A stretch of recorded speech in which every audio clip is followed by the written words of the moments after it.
Commerce Secretary Stefan Pryor, who worked with Governor Raimondo last year, is a key player for the new governor this year. Welcome, Mr. Secretary. Nice to have you in. Good to be back, Gene. Thank you, sir. Let's get to where the governor just kind of left off.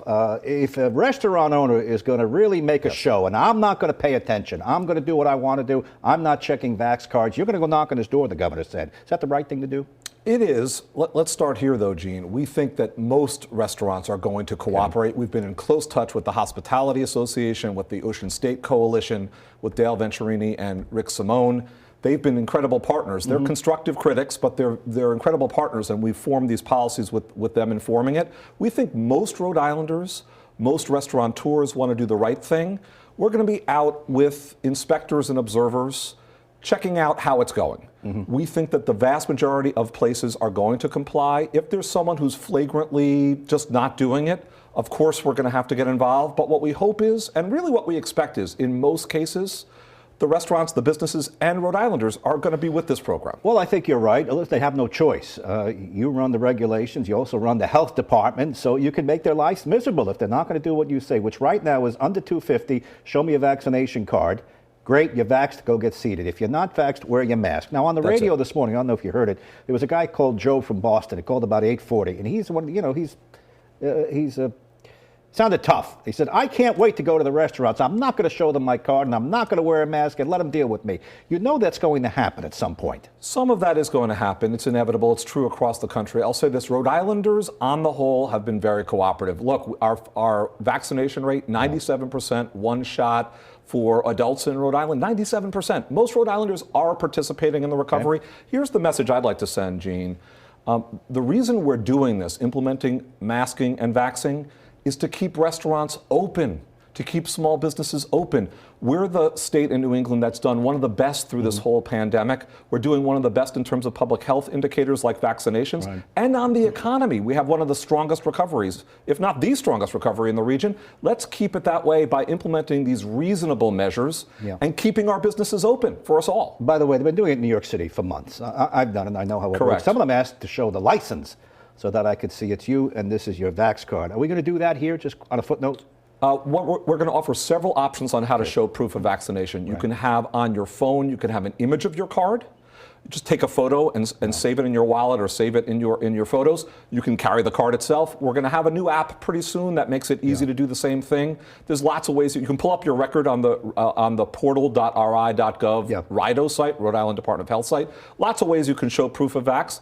By the way, you mentioned New York, Gene. Theirs is a more rigid, a more inflexible system. They said to small businesses, you either need to be all in for masking or all in for proof of vaccination. We said, no, we know our small business community is well organized. We have terrific small business owners. Let's let them decide whether they want to do that on an individual customer basis. This customer needs to wear a mask, this customer does not, so that we can even be more flexible with our small businesses. That's why we have that terrific close relationship. With venues 250 and more. Now, we have a couple of them. I'm thinking Wrights Farm, maybe Twin Oaks. You can pack a lot of people in there. Coast Guard House. You're going to have to wear a mask regardless of vaccination status. So if you go to a big wedding or a big gathering, you wear the mask. Now, when you sit down, obviously you could take the mask off and eat. Correct. It's sort of a thing we've gone through. But let me ask you this. I was out to lunch with a restaurant guy, and he said, I have young people as my hostess, 16, 17 years old, college kid on the weekend if I could get them. Is she going to have to deal with a tough guy who's going to give her a tough time? He's worried about this. He said, I'm not the police. Yeah, my main message would be, I hope not, because I hope people hear this message, which is, it's straight from the Rhode Island Hospitality Association. It's be kind. Please, Rhode Islanders, let's all be kind, because we are trying to keep businesses open. So we have restaurants to go to, shops to shop at, so that we have commerce and jobs that stay open, as we've done very well through this whole pandemic. Let's all be kind. And by the way, the Hospitality Association, Google the Rhode Island Hospitality Association, check out their website. They're putting tools out for restaurateurs, for other hospitality businesses to tweet out the right messages, to put up the right signs, and even on our state signage that we offer, like please wear a sign, please wear a mask. It's going to also say, thank you for your cooperation. That's our very small way of saying, please be cooperative, please be courteous. Let's not have those problems. All right, listen, I know you're in with the governor when they're strategizing. You're very close to him now, and you're one of his point players. And so is Dr. Nicole Scott. And that last news conference, there was a buzz going around. Who's running the state? Dr. Scott. I don't expect you to give up confidence, is what the governor tells you in the closed door. But is there division on that staff that Dr. Scott is saying one thing and others are saying others, and the governor's in the middle? Well, I have to say there is a very vibrant and constructive dialogue about what we should do at any given moment. I think the only tension is healthy tension. This has been true through the entire pandemic across two governors. The health department has a point of view as to what will keep people safest, and bless them for advocating that point of view. And frankly, we in commerce and other departments and other outside stakeholders might say, but here's what's reasonable and necessary to keep the economy open. And by the way, here's what would ensure compliance. So here's what will seem reasonable to business people. So that's the dialogue that happens. And I have to say, I think Dr. Alexander Scott has done a really fine job, and she has collaborated with us in commerce very well. And it's been a kind of collaboration that is a real friendship.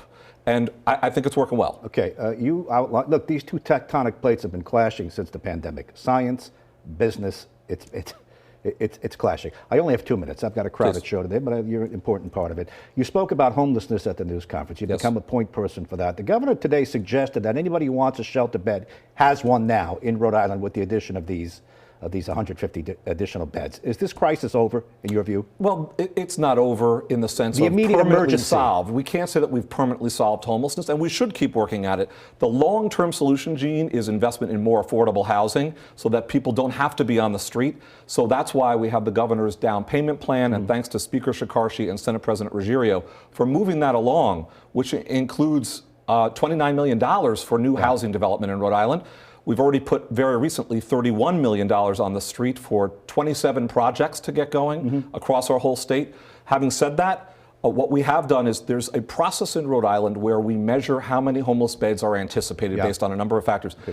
And the continuum of care runs that process.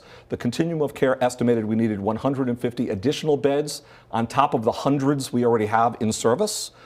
As of yesterday's announcement, we are in receipt of or will be producing those 150 beds. It includes a quarantine and isolation set of beds, which will enable Rhode Islanders who are homeless and are COVID positive to be in a facility where they don't have to be near others. And that will open up more beds in the facilities that don't have to prevent people from sleeping next to one another in that fashion. I promised you a couple of minutes to talk about the economy. I can only give you 30 seconds. No problem. But you give me the top statistic that you want to leave me with. Well, look, on multiple indicators, Rhode Island is a top 10 performing economy in the country among the 50 states. Moody's has an overall index that says we're in the top 10 consistently over months and months. On our GDP growth, the overall economic growth in the most recent quarter, we were top 10 state in the country.